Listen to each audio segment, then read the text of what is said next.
Welcome to the dramatic start to the 2006 World Motocross Championship, the MX1 Race 1. We're at the Grand Prix of Flanders in Zolder. I'm Jack Bernicle, and the very, very changeable weather hovering above the heads of these extremely typical Belgian race fans supporting number 72, the legendary Stefan Everts, has been seen as already in bright sunshine and hammering rain. In time training, Everts nicked pole position from Ken de Dijker on the Cass Honda. Sebastian Tortelli's KTM in third place. Steven Sword in 8th place on De Groot Kawasaki, and James Noble RWJ Honda in 10th. Surprisingly downfield, having hurt his back, was Brian Jorgensen, 22nd place on the Martin Honda for the experienced former European champion.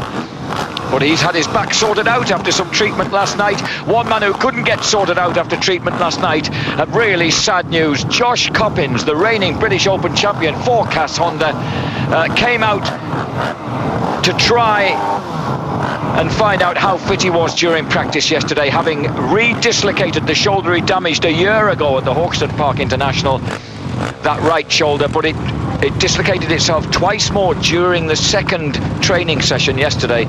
Josh Coppins has regretfully had to pull out of this Grand Prix. He may need surgery. That will be decided in the early part of the coming week. But missing, he's actually here as a spectator, very, very downcast. And I think his long-serving, loyal mechanic Fabio Santoni is ready to actually put an end to his life right now.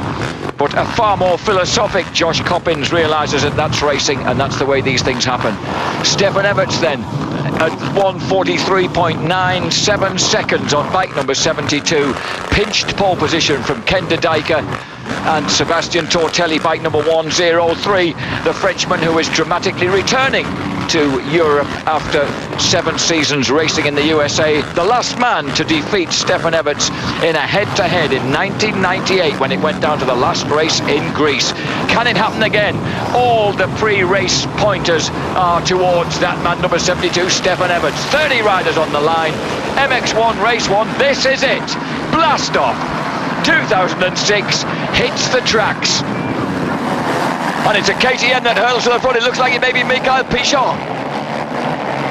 Pichon actually had his best attempt at a fast lap derailed when he collided with his teammate Jonathan Barragan, the third of the factory KTMs, the young Spaniard getting in the way of the French hotshot. And it's not, it's de Dijker's got to the front, or goes, but he goes wide. Stefan Everts inevitably in there.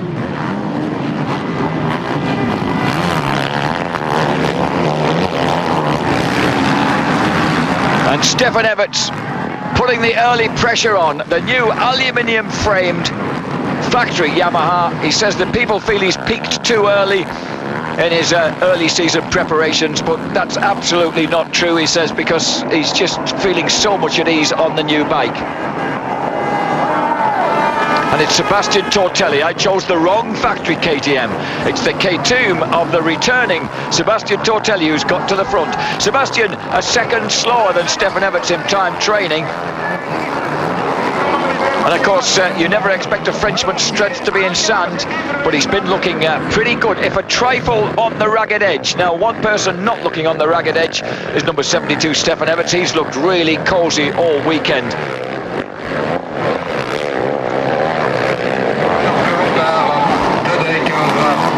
But it's Sebastian Tortelli who's leading the way. Ken de Dijker flying a leg. Number 7, Jonathan Barragan, also making a good start and getting the better there of number 11, Steve Ramon on the Gabor's Grand Prix Suzuki.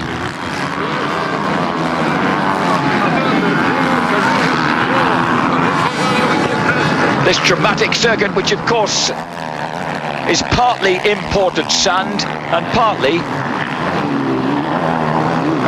the kind of soft, loamy earth that would normally stand here if they hadn't stuck the sand on top. Number 12, Tanel Leok. Oh, but someone's hurt themselves, and that might be Jorgensen. Brian Jorgensen, compounding his awful start to the year on his return to Martin Honda, has gone down hard and looks a bit second-hand. Oh, Yogi, what have you done? The former British 125cc motocross champion with with the Dixon Yamaha squad has gone down hard and out of the race.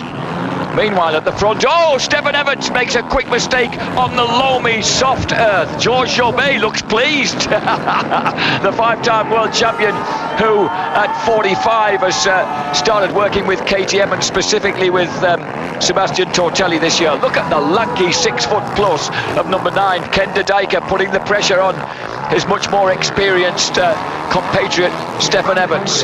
De Dijker riding for Cas Honda, joint leader of the British Open Championship after the first round. Oof, when he shared the spoils with the absent and now injured Josh Coppins. But de Dijker already looking like he's not quite capable of holding the Yamaha's pace. And it was actually a front-end loss. Stefan Evans just sliding gently to the deck. He hangs on to second place, despite Ken de Dijker coming quickly on him. Behind him, Barragan 4th, Ramon 5th, Leoc 6th, Pascal Lure in 7th. Steven Saul in 10th place. But that may be before Brian Jorgensen went down, and he's Saudi is now back in 11th behind the second factory Yamaha of Cedric Malot, with Kevin Strybos now in 12th. Eric Eggins in 17th place, riding with as the factory Kawasaki development rider for Jan de Groot, although he's on his brother Theo's team with Bas Verhoeven. These conditions, of course, really suiting the men from the Low Countries. If you're a native Belgian or Dutchman, you really like it out here, especially that part of the track that's had the sand imported. Zolder, of course, famous motor racing circuit, opened in 1965, was host to the Belgian Formula 1 Motor Racing Grand Prix. That's the car Grand Prix in the 70s and 80s, while the legendary Spa-Francorchamps was being redeveloped. We're watching Ken de Dijker riding for Harry Ainsworth Cas Honda team leader, of course, in the absence of one of the pre-race favourites, Josh Coppins. This is number 7, Jonathan Barragan. The young Spaniard, second, riding as the second fastest KTM man right now, because back in 8th place is Michael Pichon. And there is Pichon, number 5. Closing on number 6, Pascal Lure, riding, of course, with the Multitech Honda, having been signed as a replacement for the sadly retired from Grand Prix Paul Cooper. Cooperman back to a sunnier climes in South Africa after a long and hard Grand Prix career. Former British champion 4 times over. Michael Pichon then ploughs his way past Frenchman Pascal Lure, and Lure, who's of course a mate of Pichon. These guys have trained together for many years. They both come from just outside Le Mans. Michael Pichon has encouraged Pascal Lure for a long while. Lure glances across in mid-air, realises he hasn't got the pace there, but soon finds her way past on the inside. And already you can see how deep some of these ruts are getting, because we've had this shocking weather. We woke up to bright sunshine this morning, clear blue skies, and then the rain hammered down mercilessly during the latter stages of warm-up this morning. For half an hour it didn't relent. But then it was at least reasonably okay for a truly dramatic opening race of the World Championship in the MX2 class, when we saw finally victory for David Philippats for KTM, ahead of a resurgent Kenneth Gunderson for Yamaha in second place. And there you see what I mean, the sunshine's coming out again. Tyler Rattray, at one time race leader, slipped back to 3rd. Another former race leader, Mark Deruva, finished 4th. Yet another former race leader, the reigning champion, who got away at the start in the lead, Antonio Cairoli, eventually finished in 15th place. Looking back, you can see Mark Huckelbridge in 21st place, just outside the points. And beautiful sunshine now, flooding down on this part of Belgium, where there's also a major cycling race taking place, which is being shown live on our companion station, Eurosport International. Isn't it just amazing? Eurosport's live coverage of all sorts of epic events going off. We've seen the World Touring Car Championships at Monza in Italy. This is the World Motocross Championship. MX1 first race. And 45-year-old Georges Jobet keeping a very, very happy eye at the moment on this amazing fella. Number 103, Sebastian Tortelli. The youngest ever world champion back in 1996, 10 years ago, 125cc world champion, 17 years and 343 days old. But this is the man who's won the most of them, the remarkable, redoubtable Stefan Everts. Looking for his 10th world championship, and he says his spirit and motivation is undiminished, but the yellow flags are flying. Someone looking like a Suzuki, maybe the MTM Suzuki of Danny Tabers, someone's got himself in a mess on that little downhill as Everts goes shattering past in second place. He says it's his best pre-season ever, Everts. He says, I can't remember coming into a season with this type of results. He's won 5 internationals on the trot. Oh, and that doesn't look very comfortable, does it? It's the number 19, but it's Alvaro Lozano, I think, on there. No, it's not, it's Alex Salvini on the 3C Racing Suzuki. The Italian goes down. It's amazing how you can be made to look fairly helpless in conditions like this. And let's face it, all these guys have qualified, and incidentally, non-qualifiers tragically include Gordon Crockard, bike number 13, riding for Roger McGee's Wolf Sport Honda squad. Crockstar suffered a broken exhaust, which smashed the rear brake during qualifying. And by the time they got the whole thing repaired, it was too late for the Crockstar. He couldn't better his 152.19 and finished just outside the 2 reserves, Marcus Norling and Clément Desailly.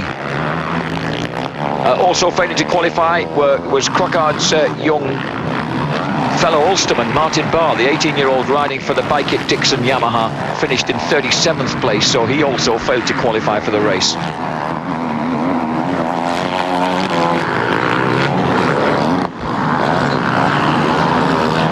Johnny Lind, number 70, the experienced veteran Swede, getting well out of the way there as he's already lapped. But De Dijker looking cool. As I mentioned in round 1 at, I beg your pardon, Canada Heights, not Ling, what am I talking about? Canada Heights, Josh Cobbins and Ken De Dijker were level on 57 points apiece. And almost level right now is the battle for the lead, and the inexorably closing the gap on Sebastian Tortelli. This is 33-year-old Stefan Everts. I don't think we ever thought we'd see this again in Europe, a battle for the lead between these two superb athletes.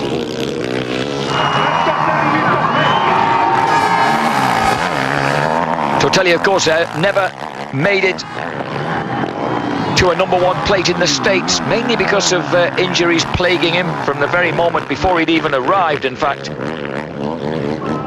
he'd badly broken a foot after winning the World Championship in 1998, so he arrived already a bit of a shadow of his former self. 1998, of course, started off amazingly for him because he went and won the opening round of the AMCA Supercross Championship for Kawasaki as a wild card, and then won that dramatic showdown with this man Stefan Everts in the what was then the 250cc World Motocross Championship. Everts says he's so happy with this new bike, which incidentally their new sponsor, their new team sponsor, was launched in the restaurant De Pie, located on the Zolder circuit here in Flanders. And that new sponsor is Intersports, INTUR, the Intersports company, which is a partner of the team now, based in 280 k's south of Barcelona. Intersports, part of Intergroup, a family-owned enterprise dedicated to the tourist industry in Spain. So this is now the Intersports Yamaha motocross team. And the presentation was presided over by Lawrence Klein-Koerkamp, the immensely tall, 6.5-foot boss of Yamaha Motor Europe, right-hand man of Lynn Jarvis there. And part of the reason for Everts and the Yamaha team getting that backing is a close relationship with Harry Everts, Stefan's dad. Oh, De Dijker's gone down. De Dijker gets overtaken there by number 11, Steve Ramon, and number 12, Tanel Leok, as he desperately tries to restart the CAS Honda. So Ken De Dijker lying in third place, shakes his head. He'll be annoyed with that. The big Belgian has gone down and cost himself an awful lot of time. There's number 24, Kevin Strijbos, trying to get through. Strijbos was lying in 8th place. And the field already getting well spread out in these tough conditions. As Kevin Strijbos, who, remember, he managed to get the better of Stefan Everts in that dramatic grand final at the end of the day at Hawkston Park, after Everts had bundled himself head over heels at the bottom of the hill, and in a very almost photo finish, this kid, Kevin Strijbos, the 20-year-old Belgian, just beat Stefan Everts. He's tried, the bright blue-eyed Kevin Strijbos tried to look a bit more grown-up by producing a sort of curly little beard. Going right round the outside of Ken De Dijker, so you've got the two young Belgians together here. I beg your pardon, that's Pascal Lure. De Dijker's just behind them. Lure on the right, on the Multitech Honda. Strijbos in yellow just in front of him. And on the far side there, number 9, Ken De Dijker on CAS Honda. So two British Hondas together there.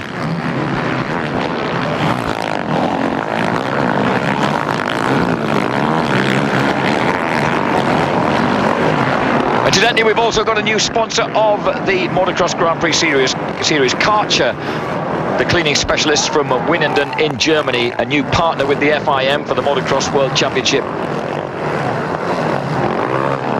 They're also backing the KTM team as well, and you can see how brutal this sand is. Some guys beginning to get extremely out of shape. That was Pascal Lure there. The Frenchman struggling in these conditions.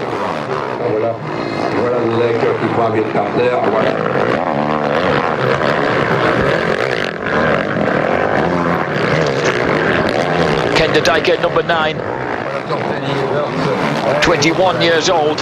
He comes from Leuven, which is only just 35 miles to the west of here, and also where the astonishing multi-world champion Roger Da Costa, who's worked as a team boss in the USA for the last 25 years, he also came from there. So a good spot to come from if you want to do well here. James Noble, number 10 on the RWJ Honda, has had it coming together there with number 36 Manuel Prima on the Yamaha, the Van Beers Racing Yamaha. And that was not what Jimmy Noble wanted, because he likes these sort of tracks. He was trying to get past. Priem was 13th, Noble 14th. James has gone for a pass there, and some way it's gone wrong. They've had it coming together, and Manuel Priem could not get that Yamaha to start. He has now. So he'll have dropped well downfield after those robust efforts to restart. And here is Sebastian Tortelli, already moving in on back markers. And despite being injury prone during his years in the States, it never seems to have knocked much off his speed. The leader, Tortelli. We're looking for the second place man. There he is on the Intersports Yamaha. Stefan Everts has motivated ever to win his 10th record-shattering World Championship. And you can see there that it was just over a second quicker on the last lap. They're averaging around 35 miles per hour, not quite the same as the lap record for the Formula One Grand Prix, which was is held by René Arnoux, also French, in a Ferrari in 1984, with an average speed of 120.23 miles per hour. But I tell you what, it's as fast as you'd see a motocross Grand Prix motorcycle ridden around here. Number 17, one of the lappers there is Egars Bobkovs of Latvia on the JTX Racing Honda. But all eyes back on the front two. And it's the way that Everts is able to pace himself. The gap, 2.5 seconds. He just keeps the pressure on. He's relentless.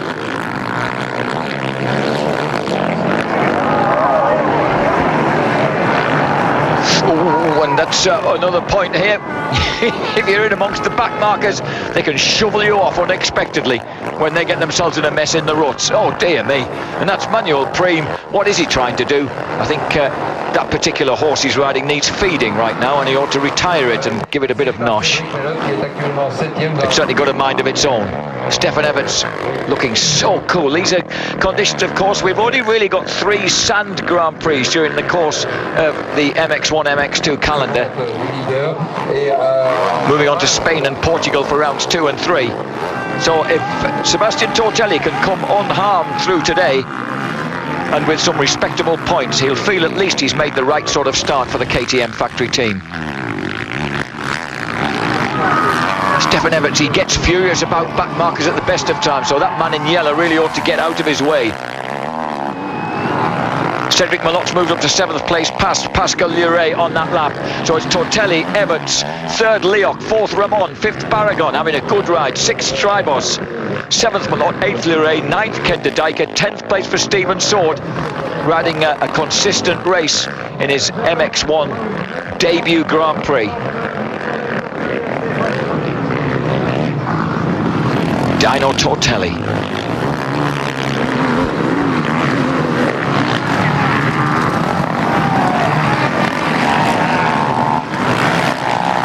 His best result in the States, 2nd overall in the AMA Chevy Trucks 250cc Outdoor National Motocross Series. That was back in 2000. That was the only injury-free season he had over there in the States. But of course, the problem with the KTMs they've been having is mechanical problems, breakdowns, reluctance to start.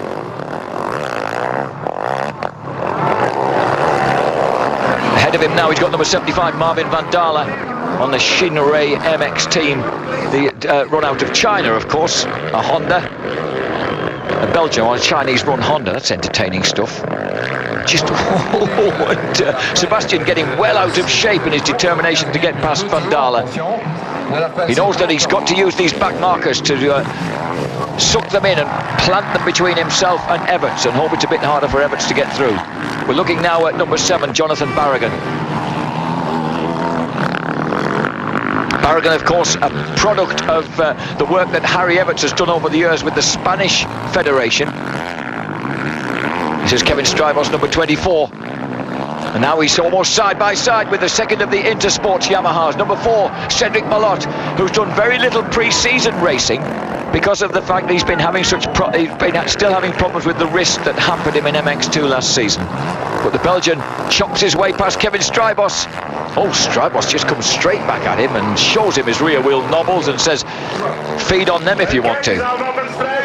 So Malot and Strybos having a real to and fro tussle in front of their home crowd here at Zolder. Wonderful to have the sun shining. This is what the weather was like at the beginning of the morning. Then it went completely haywire. Yesterday we had sunshine and showers. We just missed there the wonderful almost block pass that Strybos pulled, but he seemed to go to sleep on the outside of the turn and allow Malot through.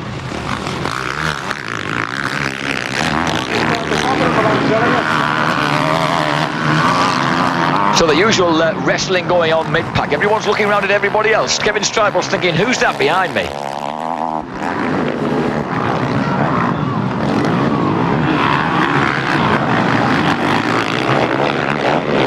And at the moment, just behind him will be Pascal Lure.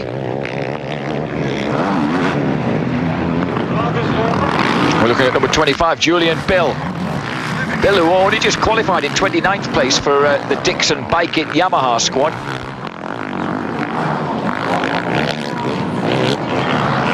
And he's well downfield at the moment, 24th place, just ahead of Manuel Prime. So he looks like a good signing for Steve Spoon's Dixon then. Let's get a few Englishmen in these teams. Martin Barr, of course, failing to make the cut. And Billy Mackenzie having a bit of a disappointing ride in the opening MX2 Grand Prix race, from going from inside the top 10 back to outside the top 20. Incidentally, other British results, 8th for Carl Nunn, who ran 2nd for quite a while.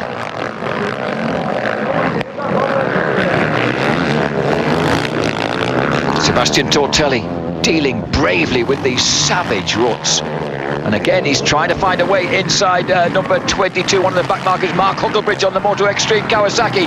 Come on, Huckster, keep out of the boys' way. Hucklebridge glances over his shoulder. A former British Supercross champ realises who it is and kindly lets him through. So well done, Monster. And behind him now, Huckster will find the next man who's going to chomp at his back wheel. Is going to be Stefan Everts. Oh, Everts gets enormous airtime, lands heavily, and just for a moment is almost unseated. He too will be desperate to find the rut that will carry him past Mark Hucklebridge. Hucklebridge from Marshfield in Wiltshire. He's currently lying in 16th place behind Francesco Garcia Vico and ahead of Danny Tabers and James Noble. So he's involved in plenty of racing himself. That's why he won't be too keen to let anybody past. It could be one of the guys he's racing with. Looking back at Ken de Dijker now, applying the pressure as he tries to recover from that early mistake.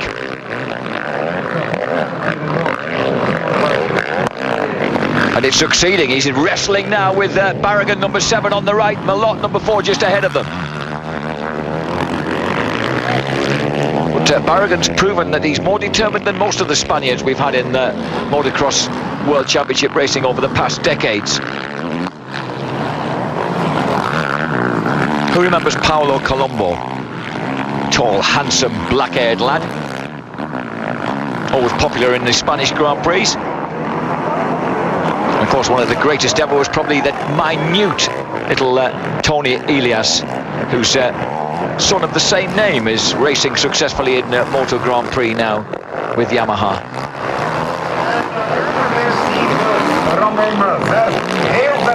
Oh, and this is a really good choppy race going on between number 7 Jonathan Barragan and number 9 Ken de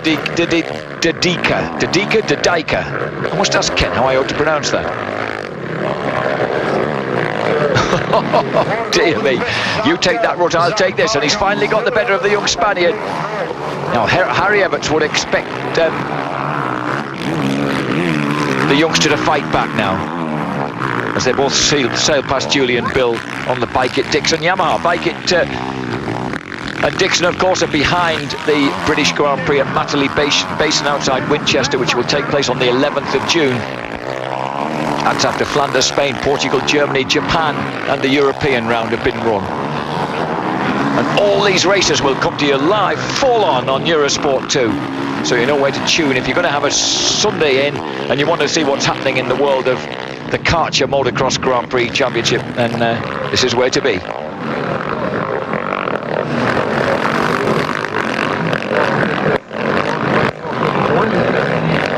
Julian Bill glances across as a few spots of rain begin to fall, and he sees Kevin Strybos lapping him on the Gmos Grand Prix Suzuki. Working hard behind him there, the Multitech Honda of number 6, Pascal Lure. Tortelli has a 5.5 second advantage at the moment over Stefan Everts, but that can be deceptive.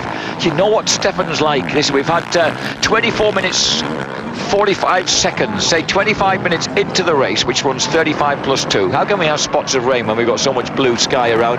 I'll tell you why, because behind the cameras, over the cameraman's shoulder, it's absolutely plum purple, threatening.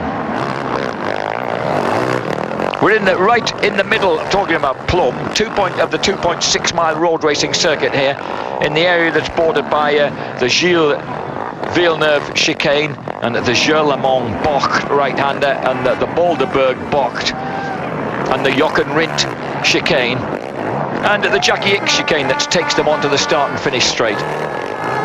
Gilles Villeneuve, of course, one of the fastest, most fearless motor racing drivers of all time, died here in a tragic accident in qualifying in 1982 in his Ferrari.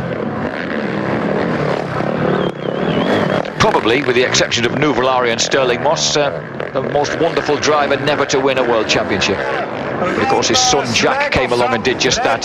Number 103, Sebastian Tortelli. He's looking like, well, at the moment, a potential winner here if that bike hangs together and he hangs together. The 450 KTM leads.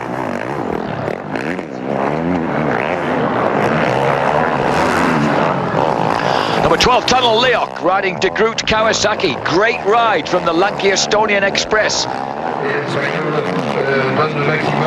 Former British Masters of Motocross champion in Great Britain. Talking about the Masters of Motocross, Mark Jones finished in second place to Jordan Rose at the opening round at Culham last week, and on the PAR Holmes Honda. And Jonesy came all the way over here. He was invited across on spec in case anyone got injured, but and came over with Wayne Smith, who was riding in for with a definite start in MX2. But unfortunately, Jones didn't get a ride, which was a bit disappointing. So the guy who came within a whisker of winning the four-stroke championship last year went away without, has had to watch and learn rather than race.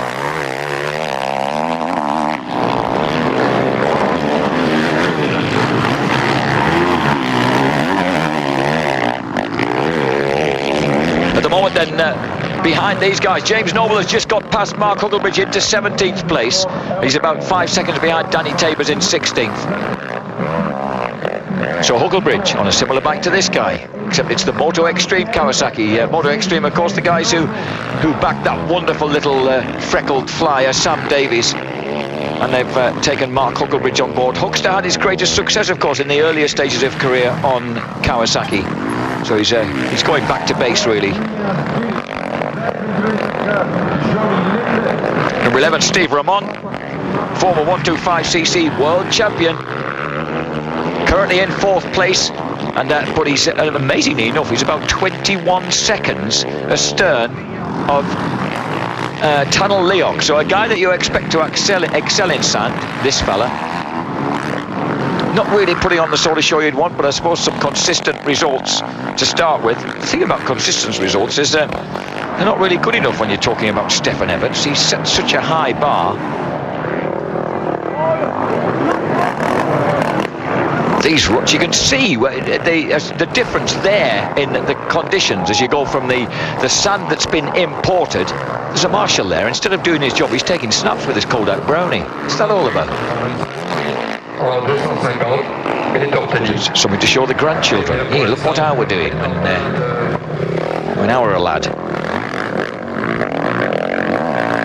Looking as stylish as ever. The thing is that Ramon never goes fast enough, really, to, if you see what I mean, to look anything but stylish. He just keeps on cruising around, looking dead cool. He looks as stylish as Stefan Evans, but just not quite as quick. His last lap time, 1:53.7. Stefan's was a 1:50.5. So Tortelli's last lap time was 1:47.8. Which is it's phenomenal. That's faster than that's almost as fast as he did with a 1:44 a virtual 1:45 that got him qualified in 3rd place. So Tortelli is setting a really wicked pace at the front. And George Jobe will still be smiling, but keeping his fingers crossed at the same time. The Yamaha camp, look, the new Intersport logo on the back of their handsome apparel.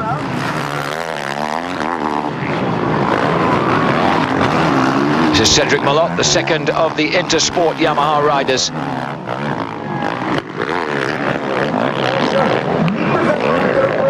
Malott, of course, making his comeback to MX1 after the season out in MX2 that went wrong for him with that wrist injury.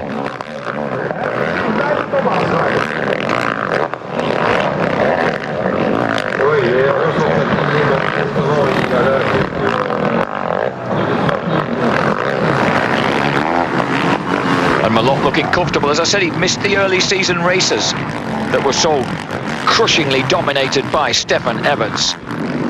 The last one, of course, at Valence, 60 miles south of Lyon in France, where he won both MX1 motos. And the guys who finished behind him were Mikhail Pichon in the first race, Sebastian Tortelli in the second. Tortelli currently leading this race.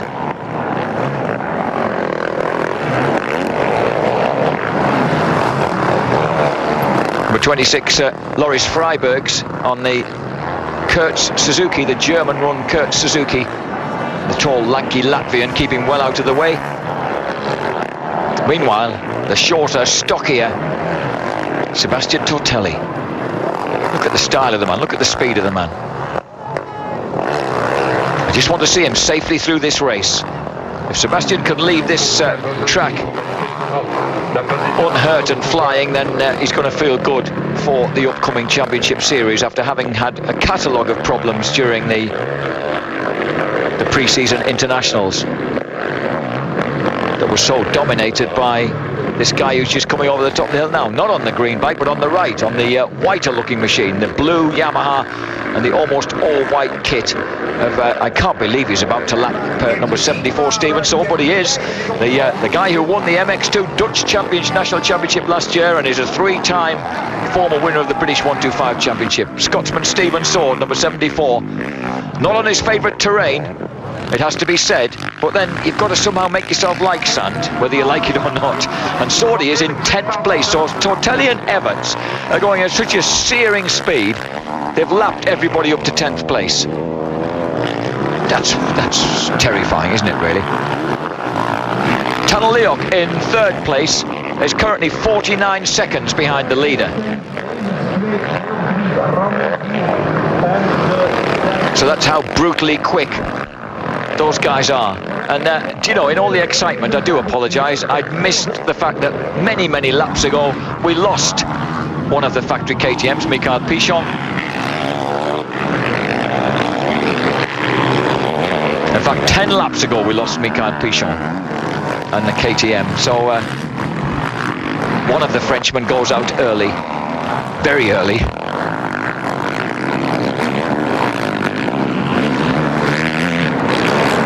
This guy just never goes out, does he? Incidentally, that pole position, he was really startled at getting pole position today, because the last time he had pole position was at Sun City, South Africa last year. And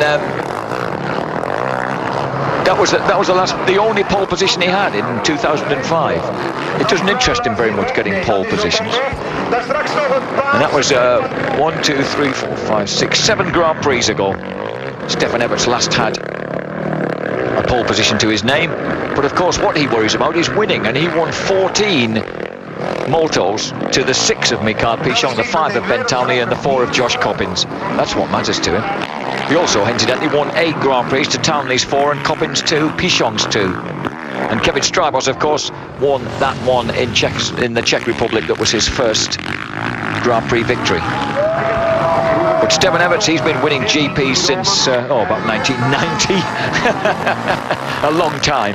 Antti Pyränen is still riding solidly on the Italian TM. Well in the points, 13th or 14th place. Mark Huckelbridge still clinging on to points in 19th.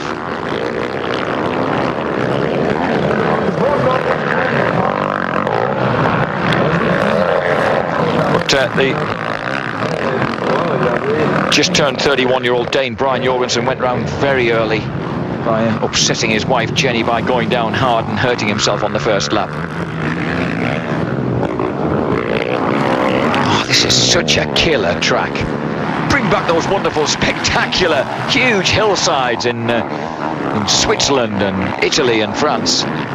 Oh, and Cedric Malotte's in trouble. It's amazing. He's getting lapped now. It's just astonishing how this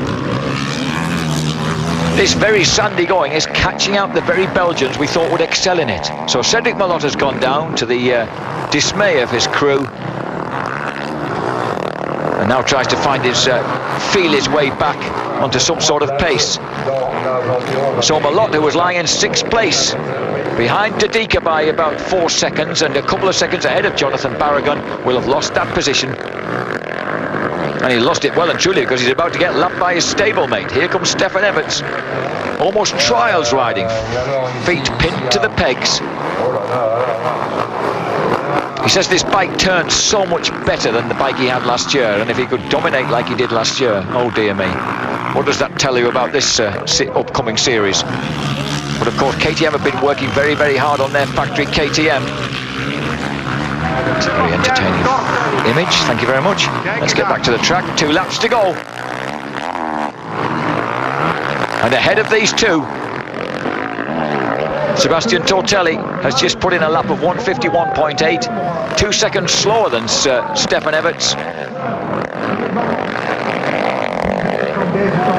And there he is, Sebastian Dino Tortelli, 1996 125 world champion, 1998 250 world champion, both times with Jan de Groot's Kawasaki squad.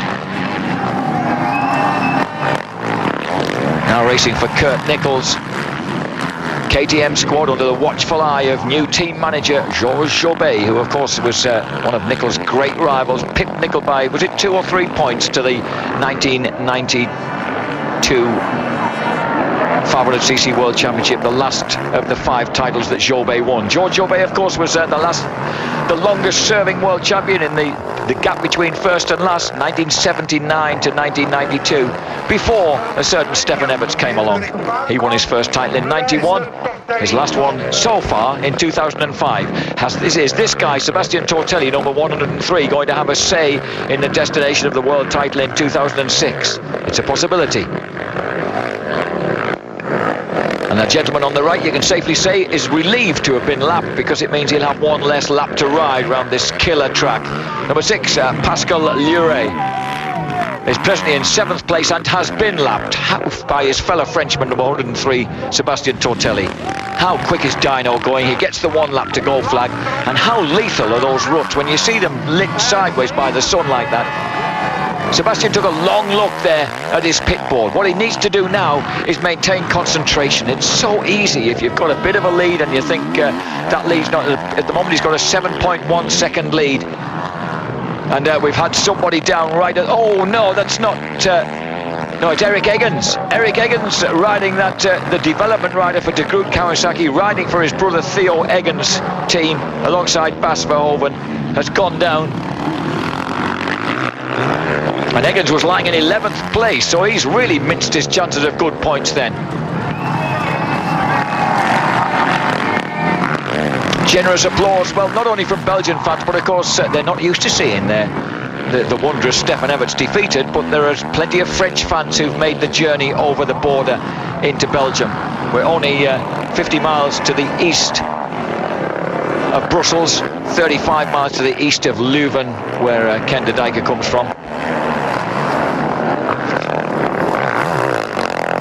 And just 10 miles to the north of Hasselt, where Yamaha Motor Europe for many, many years had their main headquarters. So the Motocross Grand Prix of Flanders, race 1. Is it going to turn into a victory for the Red Bull Karcher KTM squad, headed by the redoubtable Sebastian Tortelli? Well, he may have looked a little bit sketchy at times during the course of qualifying, but wow, what a race. And he's lapping Jonathan Barragan, his teammate, who's lying 6th. There's only going to be 5 guys left on the same lap. Sebastian Tortelli takes the checkered flag. He has beaten Stefan Everts. I know Stefan will just be looking for a consistent series, but wonderful to see somebody else take the checkered flag first in the opening Motocross Grand Prix MX1 race of 2006. There is Stefan Everts on the Intersport Yamaha, finishing in 2nd place. 3rd place should go to the lanky Estonian Express Tanel Leok for De Groot Kawasaki. And that has been a tremendous first race and a really outstanding first race ride and come back to Europe for Sebastian Tortelli. Wow! 1998 he left us with that, in that gripping finale in Greece, and here he is opening up with victory at Zolder. And there is number 12, Tanel Leok, coming towards the checkered flag now. The Estonia Express weighs his way into 3rd place. Steve Ramon should be in 4th. 5th, Ken de Dijker. 6th, already across the line, is Jonathan Barragan, because he was lapped. Look at that. Leok was 1 minute and 5 seconds behind Tortelli in 21 laps. That's scary. That is scary. So Sebastian Tortelli may have come back from the USA lacking the ultimate AMA number 1 plate, but there's certainly no lacking in his speed. Steve Ramon, 1 minute 33 seconds down, almost a lap down in 4th place. And one important thing that wants to take into account is that Tortelli has been struggling with his starts. George Jourbet has been doing everything he can, including tearing out his long curly hair, to try to get Tortelli out of the gate. He's so often made things tough for himself. He did remember at Hawkston Park at the International there in Shropshire on March the 5th. And what the difference there for Sebastian Tortelli, it must just seem like a different event. When you get out of the gate at the front, you have a clear track ahead of you, you can sort out your own lines, you can race at your own pace, as long as it happens to be a little bit quicker than that of the astonishing Stefan Everts. And he's managed to do that here at Zolder in quite pleasant circumstances now after the horrors of the rain hammering down this morning. Tortelli takes it ahead of Everton Leon, Ramon 4th, Jadaica 5th. A good recovery from a mid-race crash. Barragan upholding Spanish spirits in 6th ahead of Lure and Kevin Strybos. Cedric Malott remounts to finish ahead of Stephen Sword, a steady 10th. Bas Verhoeven behind Garcia Vigo in 12th. Antti Pyrinen's TM 13th ahead of Wyatt Avis, Danny Tabor's Martin Van Dale. James Noble and Mark Huckelbridge get points in 17th and 18th, but it's not really where Noble wants to be. For goodness sake, he was the runner-up in the British Open Championship last year, the quiet man from Staithes. From Slights, rather, just in land of Whitby in North Yorkshire. So there we are. 6 laps Mikael Pichon lasted. But fortunately, his teammate Sebastian Tortelli lasted rather 14 laps longer and took victory here at Zolder in the Karsche Grand Prix of Flanders. How was it? Oh, it was great. You know, my Michelin tires got me out of the gate. You know, no problem. I got the hull shot, and you know, all the Red Bull KTM team have been working very hard. You know, all this winter and getting the bike ready. And the goal was to be ready at the first GP. And now I'm just want to say thanks to all the team and all the people like KTM, Red Bull to put everything together and make us possible to win this first moto. First race at the beginning of the season was not so good. Were you confident when you come here? And how was it when you saw Stefan so close to you? No, I was very confident. You know, the Red Bull family KTM is very performant, and everybody at the factory started working after the couple of problems we got, and everything is solved. You know, we came back to a great race bike, and everything is paying off. You know, it's a 15 race championship, so want to be strong all race long, all season long, and put everything together to make it happen. You know, Stefan is a very strong competitor.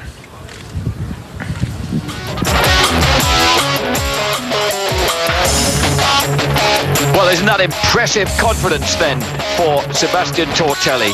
And he's such a lovely bloke. He's brought his wife and his 2 little bairns back to Europe. They're based down in Marseille. And it's great to see him back, and unexpectedly confident in this going as well.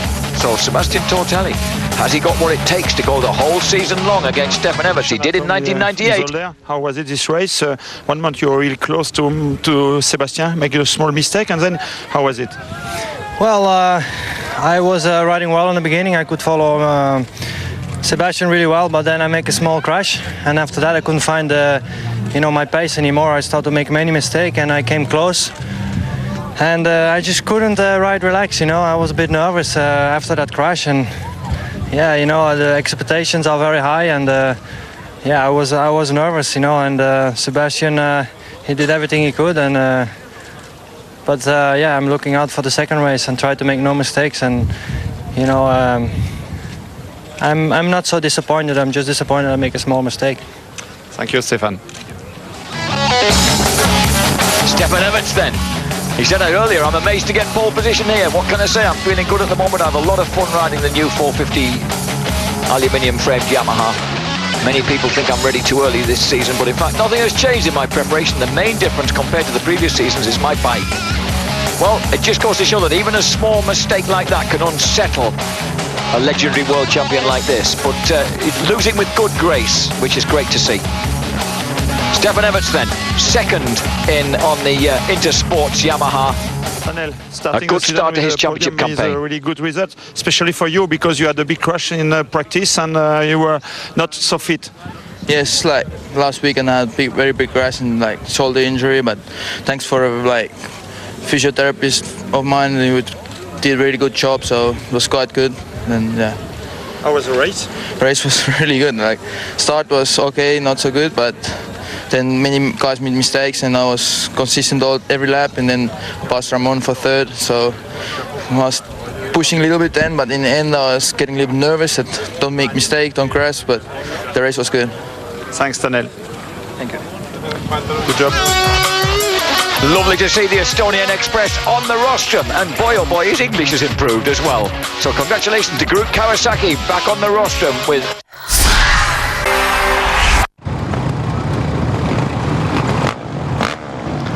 the World Motocross MX1 Championship, Round 1, Race 2. Welcome back to Zolder in Belgium, where 50 miles to the east of Brussels, 35 miles east of Leuven, the home of Ken de Dijker, who rides for the British CAS Honda team. De Dijker's second quickest in training ended up back in 5th place in the race after an incredible race between Sebastian Tortelli and Stefan Everts. Ended up with them almost side by side mid-race until a slightly tense and nervous, unaccustomedly, Stefan Everts dropped back a little and Sebastian Tortelli took a scintillating first race win for KTM.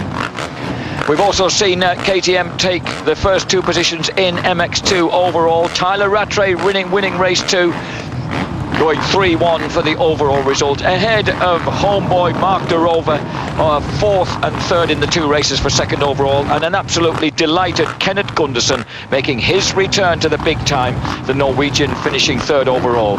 Dave Nichols, splendid in his green Wellingtons and bright green flag, is the man waiting to clear the track here at Zolder for the second 35-minute plus 2-lap epic. Can Tortelli do it again? Can Tortelli get out of the gate once again, as he did do lightning fast in race 1? Remember also that they lapped all but the 3 men behind them, Tanel Leok, Steve Ramon and Ken de Dijker, the only guys who remained unlapped by the lightning twosome at the front, Sebastian Tortelli and Stefan Everts. Beautiful blue sky, warm sunshine. It is springtime here in Flanders. And it's Team Green that makes it to the front. It might have been Stephen Sword. And I think Stephen Sword, the Scotsman riding for De Groot Kawasaki on his debut season in MX1, charged out of the gate and was momentarily in the lead. If there was a whole shot award, he'd have it. But is that the menacing figure of Stefan Everts ahead of him? It certainly looks as if Everts has taken the magic hole shot, and it could be Sebastian Tortelli with the work to do. There he is in 3rd place behind Stephen Sword. Pascal Lure's up there, Ken de Dijker's up there. For number 72, Stefan Everts. Oh, and Sebastian Tortelli just looking a little bit ragged as he tries to find a way past Scotsman Sword, who, remember, decided against basing himself in Great Britain last year and won the Dutch MX2 Championship. So his sand riding has inevitably improved hugely. Ken de Dijker has burst through to 5th place already. The cheers from the Belgian crowd as they realise that the man at the front is their 9-time world champion. Kevin Strybos has made a good start. Tanel Leok on the 2nd De Groot Kawasaki, 3rd in race 1, has also made a good start. And Pascal Lure is just there, getting overtaken on the inside, on the uphill there by the De Groot Kawasaki of Tanel Leok. And there is the tight line engineered by Sebastian Tortelli. Now he's got a bit of open track ahead of him, but what he doesn't want to do is get overexcited and make a mistake, because ahead of him is the man he beat in race 1, Stefan Everts, winner of, at the last count, 87 Grand Prix. That's the neat move by Tortelli that's carried him through into 2nd place.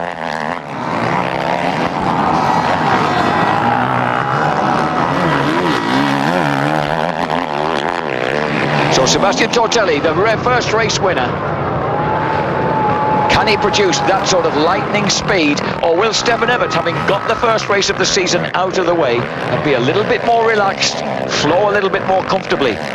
He managed to get onto the back wheel of the KTM mid-race in race 1 as De Dijker moves past Stephen Sword, who finished behind him in the opening round of the British Open Championship in 4th place. De Dijker in 2nd. And Sordy has certainly got the sort of scything start that he needed to see how he's going to measure his pace against the guys who are much more experienced than him in this MX1 class. But the former British 125cc, 3 times British 125cc champ, he did actually make a debut on a Kawasaki a couple of seasons ago in a round of the Ken Winstanley International Masters of Motocross Series, and he was hugely impressive, winning and taking the double race win that day, and showing that he had terrific speed on the 450cc Kawasaki when it was a very, very baby new bike. Now, of course, they've got a well-developed factory bike. There's the second man on them, Tanel Leok, finished third in race 1, despite the fact that he damaged his right shoulder a week ago and has had to undergo intensive physiotherapy to get to the start line today. This is Steve Ramon, 2003 World 125cc champion, followed by Leok. Behind Leok there's Kevin Strybos, then Pascal Luret, Cedric Malot, Brian Jorgensen back on track, rounding out the top 10. But it's noticeable that one man missing from the lineup is Michael Pichon, this man Sébastien Tortelli's erstwhile French teammate at KTM. And the reason is a pretty tragic one, really. Pichon had to pull out at 1/3 distance after 7 laps of race 1. He's been on antibiotics for 2 weeks. He's got a suspected heart problem. They can't get his heart rate to increase. And it just saps him of energy. And he's going for further tests this coming week because team boss Kurt Nichols says that there's just no way he can survive a race at the moment. He didn't really want him to go out for race 2, but he didn't feel he'd stand any chance of actually lasting it out. But they need to know what's wrong with him, so tests. I beg your pardon. I do beg your pardon. Pichon's out there. He's in 27th place. So he must be feeling pretty wasted already. Mark Huckelbridge just behind him on the Moto Extreme Kawasaki. So these roaring, throaty 450cc 4-strokes in competition at the front. Possibly Josh Cobbins could have held the absolutely searing pace of the front men had he been here. Well, he is here actually watching and deeply depressed. We wish him all the best for a speedy recovery from a fresh dislocation of the shoulder he originally damaged at Hawkston Park 12 months ago, which has forced him out of proceedings today.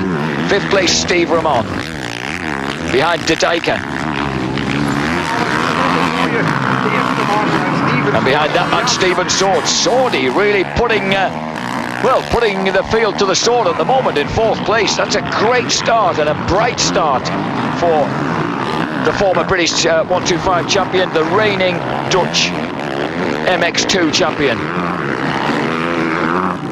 Stephen Sword, 25-year-old, originally. And down has gone number 41. And that's Claudio Federici for the Medium Kawasaki motocross team. And the Roman, who was the bright young kid on the block a dozen years ago in 125 GPs, not having a very happy time of life at the moment. Swordy loses out and loses 4th place to Steve Ramon, his former MX2 competitor.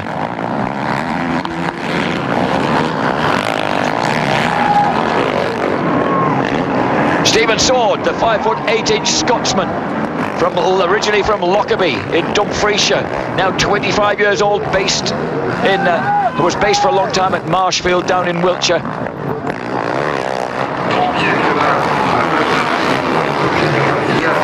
What he wants to do is stay with Ramon, which he is doing. He knows that Ramon's a tidy sand rider, but he can match his pace. Go on, Stephen! And he's trying to get up the inside there, but the Belgian cleverly shuts the door. Just too late for Stephen to try the inside line, but he's fighting with him. De Groot, the 6.5-foot tall Dutchman who runs the De Groot Kawasaki factory team, will want the young Scotsman to make sure he gets a finish. He finished, of course, the first race in 10th place.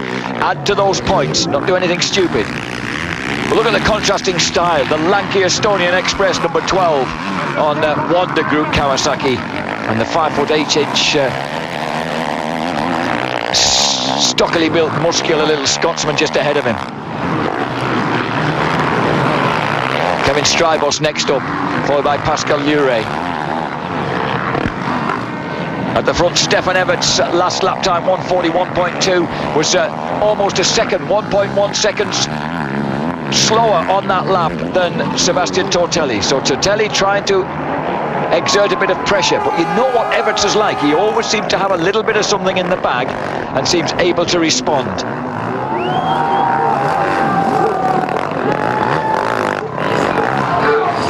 Sébastien Dino Tortelli, 27 years old, 6 years his rival's junior.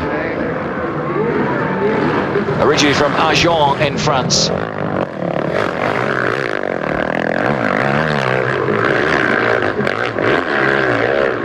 Left for the States at the end of 1998, and this is his return. Now Now, in case you're wondering what's been going on, because I was curious, he's had a number of machine breakdowns during the pre-season internationals and had real problems restarting the bike. It turns out that what Kurt Nichols says they've done is throw away the new cylinder head they were developing. They've gone back to the bike that Ben Townley was developing in 2005 on his way to third place in the series. The guy who won 4 Grand Prix to Everts' 8.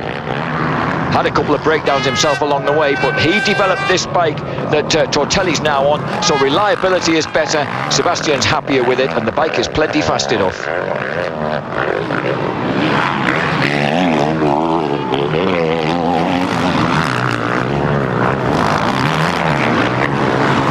Tortelli's racing skills, of course, have never been in doubt. It's remaining injury-free that's been his big problem during those years in America.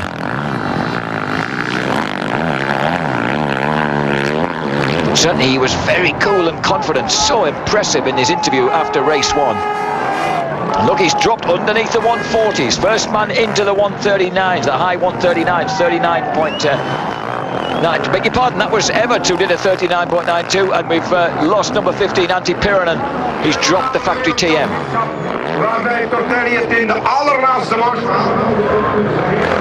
So Everts once again illustrating how he can respond when the pressure's put on him. Of course, one minor consideration, it's besides the points, you get 25 points for a win, 23 for second place, is the fact that the better result in race 2 wins the Grand Prix overall.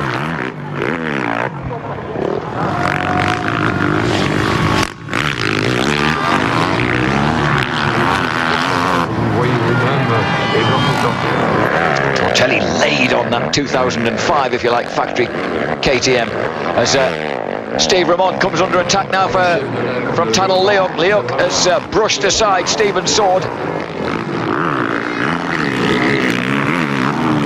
In fact, sword has dropped behind Kevin Strybos on the second of the Suzuki. So at the moment we've got Suzuki, Kawasaki, with Sordi bringing up the rear. And Ken de Dijk, the man ahead of this yellow-green crusade. Leok, who first really sniffed success on the Isle of Wight at that wonderful 2004 British Grand Prix when he finished in 4th place in MX1. Evertson still leads at the front. Sordi is 7th, Lure 8th. From Malott, Jonathan Barragan, Manuel Priem and James Noble in 10th place.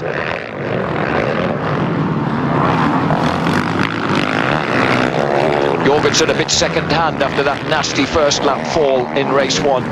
Has drifted back to 14th place, just ahead of the MTM Suzuki of Danny Fabers.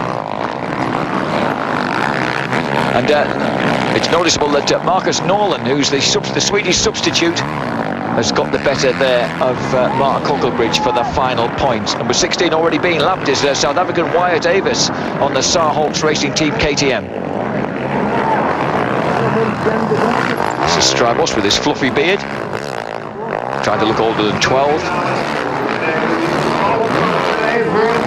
And another man in trouble, number 70, Johnny Linder. So that's the MX Shop Racing Team KTM of the Swedish veteran of the MX3 class, Johnny Linder. In fact, talking of MX3, by the way, at Castelnau de Levis in France this morning, Yves Demarie on the Team Jackie Martin's KTM was the fastest man in qualifying, ahead of Enrico Ordinino's Honda, and the second Martin's Racing Team KTM of Sven Breugelmann's defending champion.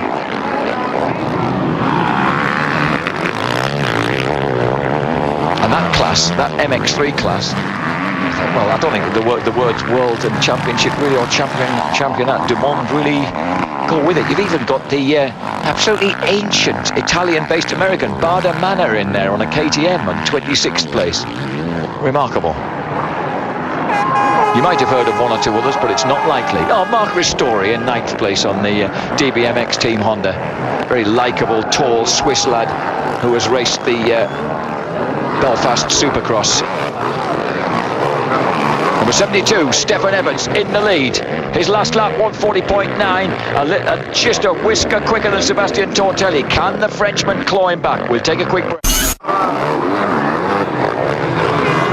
The gap at the front 3.3 seconds between this man, Stefan Everts, and not that man, but the man just out of picture on the left-hand side there, Sebastian Tortelli. Roles reversed then from the first race. It's the Frenchman chasing the Belgian. Third place for the immensely tall and lanky Ken de Deeker. Riding for Cass Honda. Already with a solid 5th place behind him, despite falling in race 1. The 21-year-old from Leuven. He's got his own studio at home, likes mixing his own music as well as going out mountain bike riding. And here's a battle going on involving Stephen Sword, number 74, getting caught by number 70. Can't be getting caught by Johnny Linder. Linder's been lapped. Stephen Sword is ahead of Cedric Malott, Pascal Lure and Jonathan Barragan, rounding out the top 10. Ken de Deeker originally kicked off his successful racing career as a Belgian 60cc champion back in 1992, and then he was twice Belgian 80cc champ in 1994, 95 and again in 96, 3 times over. And when he first entered the World Championship, we first became aware of him in the open 650cc, what is now the MX3 class, the 21st place in 2003. And then 9th in the MX1 World Championship 2004. That's when we really began to take notice of him. His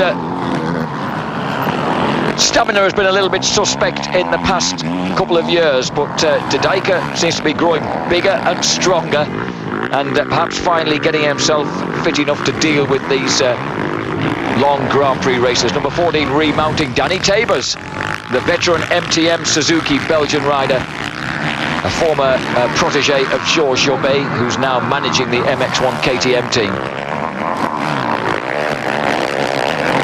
Danny's been around forever, he's about 32 years old now. And the mid-pack battles as usual, keeping this crowd heftily entertained here.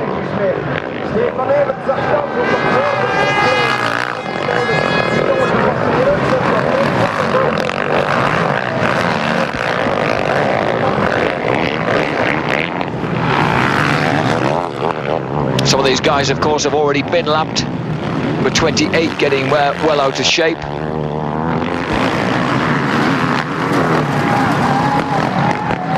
This is Tortelli. Superb style, of course, a pretty American style, elbows pinned. But he's just got a bit embroiled in the back markers during that half a lap, and it's cost him dearly. At the moment, that gap has extended to 3.6 seconds. He was 2 seconds, 2.2 seconds slower on the last lap than the amazing Everts. Now remember, what Stefan graciously did was realise that he wasn't going to win race 1 and settle for second place, knowing that was 23 points in the bag. I'd much rather see Tortelli do that than to bail out and cause himself any damage. Here's Tanel Leok in search of another podium. He's closing right down now on the tall Belgian Ken de Deeker. So, Red Honda versus Team Green Kawasaki. Well, there's one thing we know about Tanel Leok. He's always loved this sort of going. He really loves it when it's sandy and choppy and he can get plenty of traction. And he's once again proving that. So the curly-haired Estonian swoops through into 3rd place and has the prospect of being a very solid 3rd overall.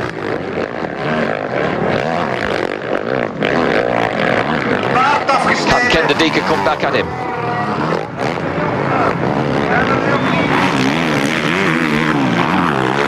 He certainly can. And this, of course, will be a test of de Deeker's stamina. There's Everts. The back markers really do. And that Everts just casually looks over his shoulder. Good heavens, that's his former teammate from last year, Martin Honda's number 8, Brian Jorgensen, who's already been lapped. Jorgi lying in 13th place. Mark Huckelbridge making progress, has moved up to 18th in front of Marcus Nolan.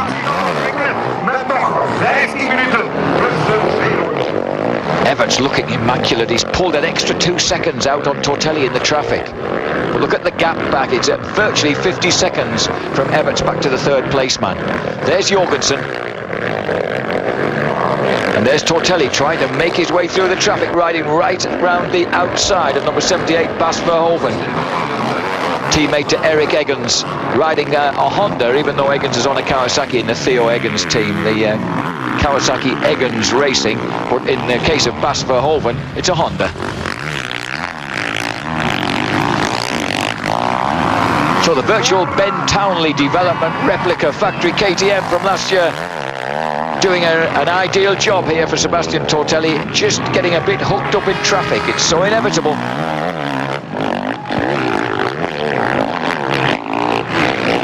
Plenty of choice of lines, but of course you have your favourite lines that you like to take. You can see how relatively short and stocky Sebastian is on that bike. Stands just, he weighs at 175 pounds, about 5'8" tall. Everts a 6-footer, taller and leaner. Meanwhile, De Dijker coming up under more pressure. And this is Kevin Strybos finally beginning to show the sort of form we expected from him in the sand. He's got the better of his teammate, number 11, Steve Ramon. So, Belgians nailed together. De Dijker getting passed now by Strybos. He's the red Honda meat in a Suzuki's yellow sandwich.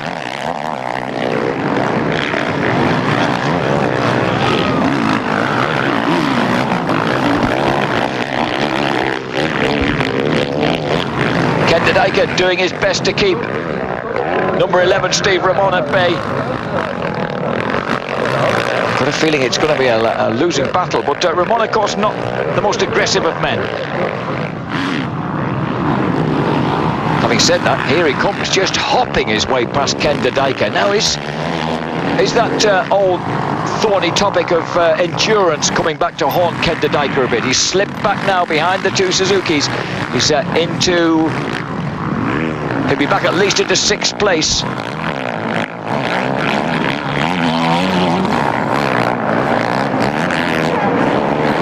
Steven Sword, incidentally, is lapping a good deal quicker than De Dijker. I wonder if Swordy, who's quite a tough little character, as you would expect from someone from Dumfriesshire, can make a move on the tall Cass Honda rider.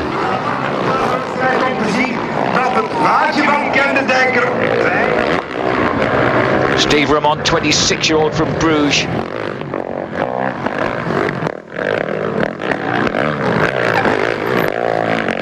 Started racing 50cc bikes in 1984, had his first Grand Prix in 1996, the 125cc Belgian Grand Prix at Nîmes. Oh, and Tortelli's in trouble! Has he stalled it or has the bike stopped? Oh, this is the problem that they've been having pre-season. If they have a problem with the KTM, it becomes a major issue. He's got going again. Oh, thank goodness for that. So Tortelli grinds to a halt mid-track. We know that he's got a pretty handy cushion of about 50 seconds over Tanel Leoch. So what he really needs to do is just regain his rhythm and not get himself into a panic, and probably not try and go like stink after the disappearing Stefan Everts. Just behind him, Antti Pyränen, who's himself already had some problems on the TM. So KTM leads TM, 1 lap between them.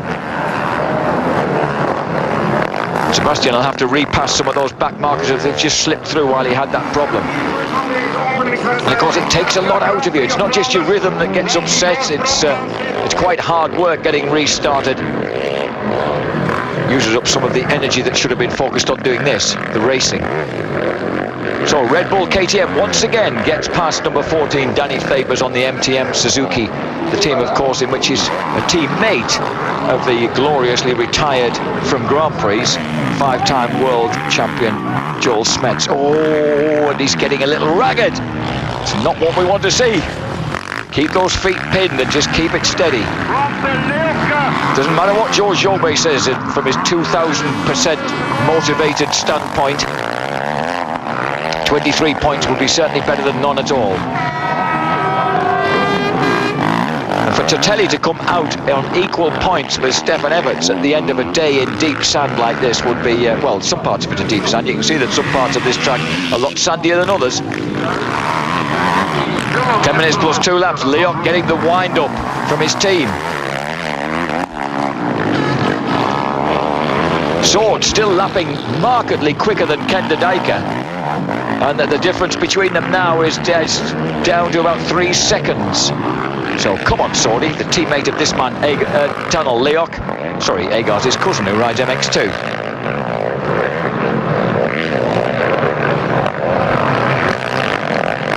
Talking about MX2, by the way, the British riders, Billy Mackenzie on the bike at Dixon Yamaha finished 9th, Carl Nunn on the Champ KTM UK finished 10th, and Tommy Searle, Molson Kawasaki, the scalding 16-year-old, finished in 11th place, but that was only after he passed Mackenzie and Nunn, and he burned them into some sort of response. So the relatively elder statesman of the amongst the Brits upped their game and repassed the 16-year-old.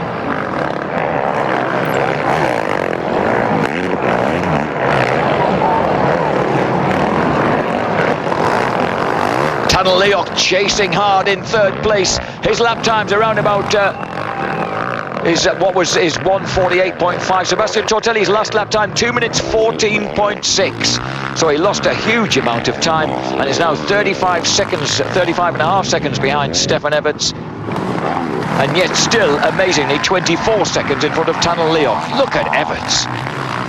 How clean and smart is that man? So the Intersport Yamaha, that they'd been waiting for a new sponsor, and he finally came through, and a lot of that was down to the fact that Harry Everts, this fella's an esteemed father and himself a 4-time world champion, has worked for so many years with the kids in Spain for the Spanish Federation, bringing along the likes of Jonathan Barragan.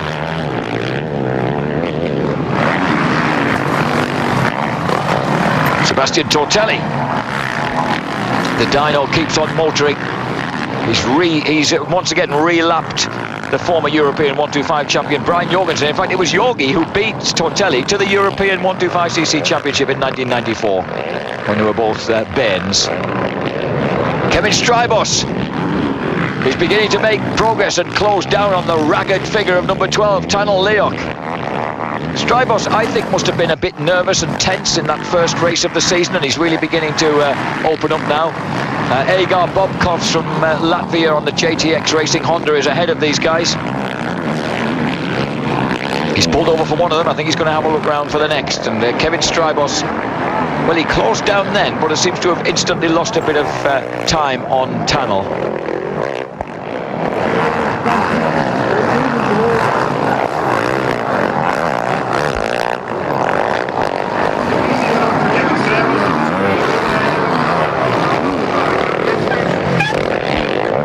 Meanwhile, glancing back down Sfield, and the inevitables happen. Stephen Sword has got the better of Ken de Dijker on that lap.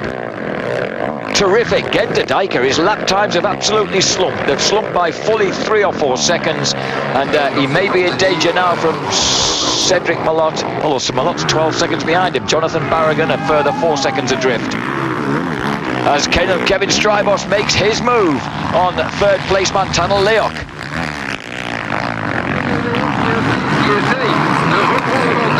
This is such a gnarly, rough track. It suits someone like a tough lad like James Noble. He's presently in 12th place between Manuel Priem and Marvin van Dalen, ahead of Brian Jorgensen. And that was young Kevin Strybos. Age 20 going on 12. Just having a little moment there. And he's certainly riding altogether more relaxed than he did in race 1.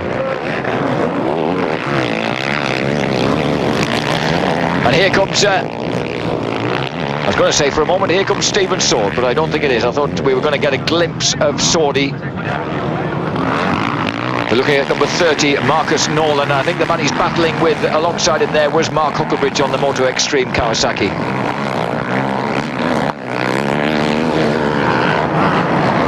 Remembering that Tunnel Leok's carrying that shoulder injury. He injured his shoulder last weekend. And wasn't really expected to be able to take part in this race.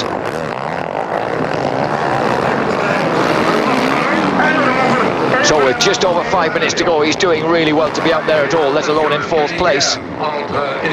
So these closing laps will be a big test of the Estonian Express.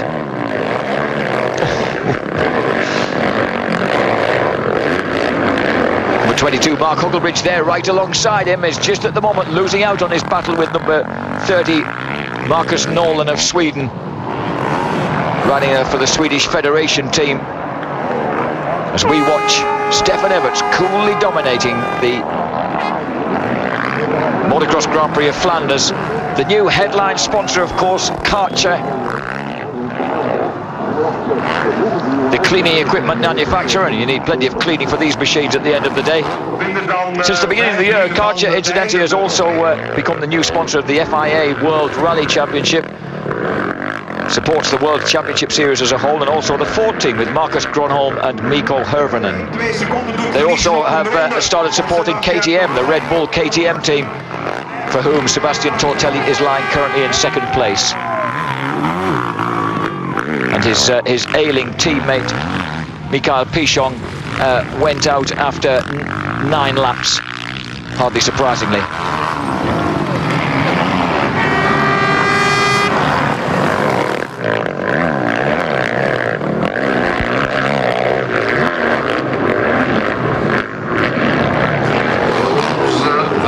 This is Sebastian Tortelli.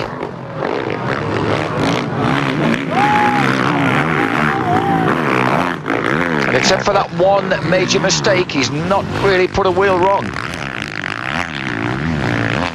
can see how the sun occasionally disappears around behind the lovely little clouds that are scudding across the sky here, but generally the conditions are really lovely compared to yesterday.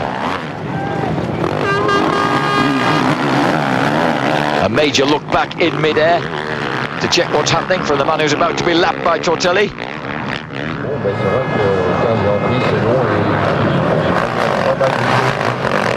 That's the way to do it, keep well out of the way. 36 manual prime. James Noble still 12th on the RWJ Honda.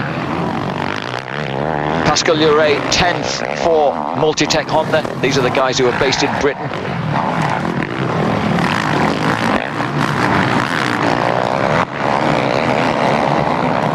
Julian Bill on the bike at Dixon Yamaha, back now in 24th place. Mark Huckelbridge has the last point in that battle with Marcus Nolan that still rages, 19th and 20th.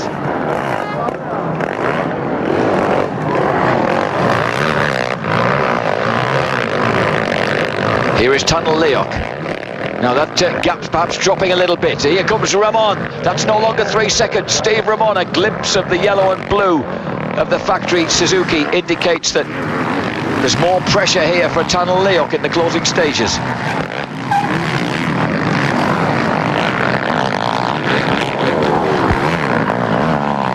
Ramon, of course, was 4th in the first race. Leok 3rd ahead of him. So I think Tunnel will probably have to defend successfully this 4th place if he's going to maintain a potential 3rd overall in the Grand Prix.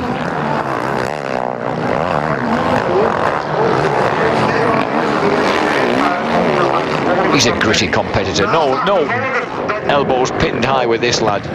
You just get what you see, which is full-on racing.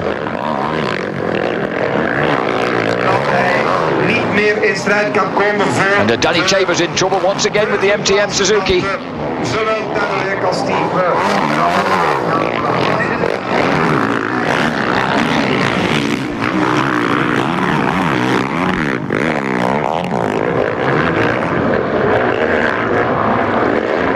Ouch. Oh dear. I think you'd better watch your backside there, Danny. I don't know whether that's a very good idea.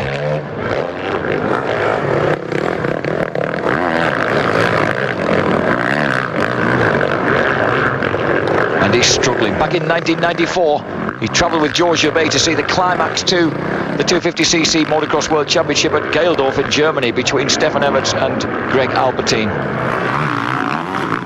Had breakfast with him at the hotel on race morning. Very quiet, composed young fella, but what George said was you could never tell just how fast a kid's going to become. At that time he thought that Danny Tabers had the making of a world champion, but it never really developed for him. He had him on the Belgicom Honda team in the mid-90s. Danny's still out there racing in the Grand Prix. So too is Stefan Everts, lapping number 4, Cedric Malott, his teammate, who lies in 8th place on the Intersport Yamaha number 2 from the Rinaldi Yamaha camp. And the new aluminium frame bike that so suits Stefan Everts.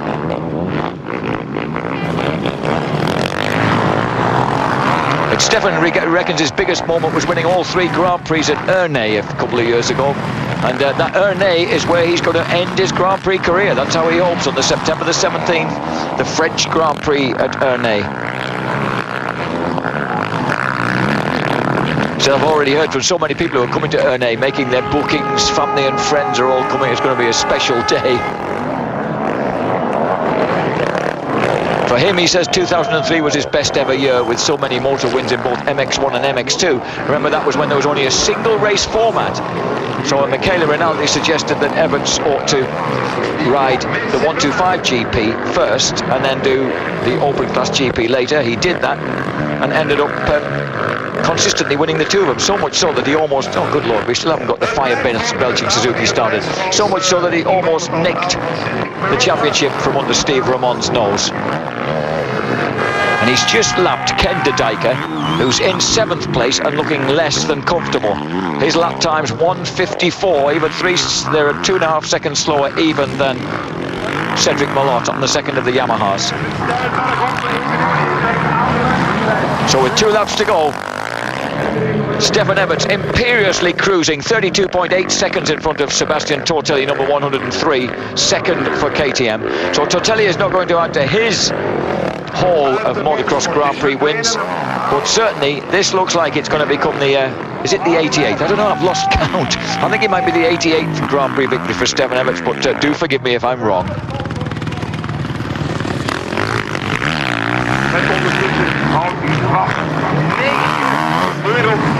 So the men who currently have 11 World Championships between them will go into round 2 in Spain at Belpuig on the 16th of April, neck and neck. And where will you find that action? Right here on Eurosport 2. Keep it tuned. We'll be bringing you live MX1. We'll be bringing you highlights on Monday afternoons of the MX2 action, with a lot of British interest, of course, and stimulating stuff. Some really fine MX2 racing has taken place here at Zolder, right inside the magnificent circuit Zolder, which was built back in 1965. Actually, the road race circuit here was the scene of the Swedish driver Gunnar Nilsson's only ever Grand Prix win in a Lotus in 1977, when he beat Ferrari's legend Niki Lauda. Well, there's another legend in action here. He happens to come from Belgium. He happens to be a native of this place, although he now lives, of course, with his son Liam in Monte Carlo. And Liam's mum. 1 lap to go. There's something very Belgium about that man holding out the 1 lap to go board. There's some very pretty Yamaha jackets for you to look at. Already with the Intersport logotype on them. Stefan Everts, born on the 25th of November 1972. Before his dad had actually ever won his first title, which he won for Puch, the Austrian factory Puch, in 1975.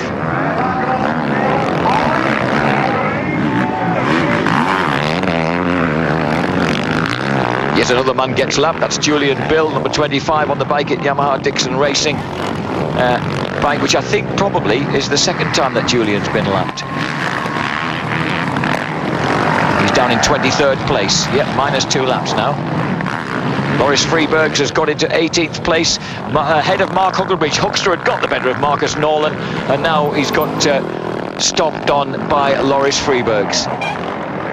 The Latvian on the Suzuki Kurtz 450. All these bikes, of course, 454 strokes. And it's Yamaha who are headed for yet another potential race win. This guy started winning for them and has never really stopped. 2001, 2, 3, 4, 5.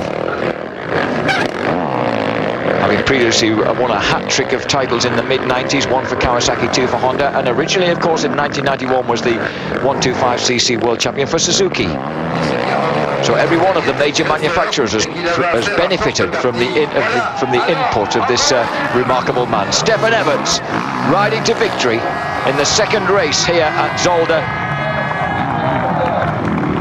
And I think he's going to be pretty chuffed with that, as he takes the checkered flag and puts up his index finger to indicate, yes, I'm number one. But actually, at the end of today, yes, I've taken the Grand Prix win, but I'm joint number one, because the man who was chasing me when finished second, the GP winner, is indeed Stefan Everts. Second place, level on points with the legend, will be Sebastian Dino Tortelli. And these guys, how come they look at Massimo Zanzani there getting the shots for Motosprint in one of the magazines in Italy, as Sebastian Tortelli comes across the line. And some pretty good cheers. It's great to see him back in Europe. He threatens it might only be for a single season before he goes once more back to the USA. But he wants to make it a winning year. Meanwhile, here comes number 12, Tunnel Leok, but he's lying, of course, behind Kevin Strybos. Well clear of Steve Ramon. He's outlasted Ramon. And he will finish a secure third overall in the Grand Prix. So a great performance by a man who hurt his shoulder last weekend and was doubtful for the starting lineup this weekend.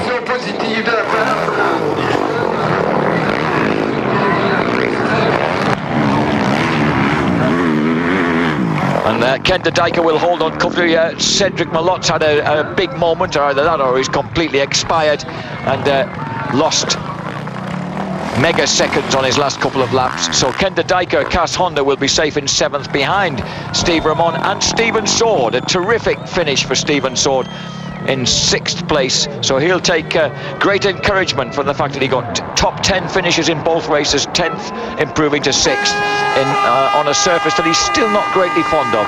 Stefan